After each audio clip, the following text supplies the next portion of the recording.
Okay, before we pick up our cameras and start shooting projects, let's start by developing a really good understanding of how cameras work. During your photographic journey, you may encounter many different types of cameras, but they all operate on the same principle. The camera is essentially a dark box. At the front of this box is an aperture or an opening that allows the light to come in, and at the back of this box is a photosensitive material that captures the image formed by this light. Modern cameras are extremely sophisticated.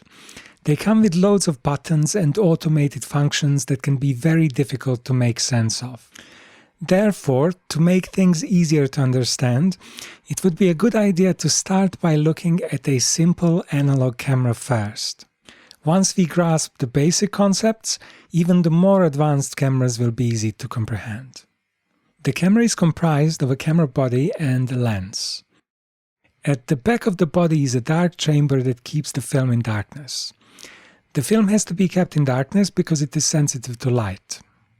To determine how much light we need to let into the camera to obtain the correct exposure, we first set the film speed on the ISO dial. The ISO dial is connected to the camera's light meter, so it tells the light meter how sensitive the film is to light. Once the light meter knows how sensitive the film is to light, it can give us the light reading.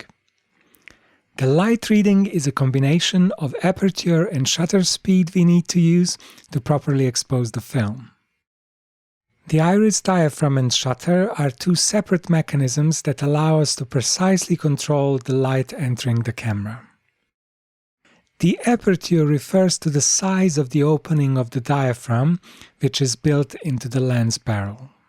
Small aperture will let in less light than large aperture.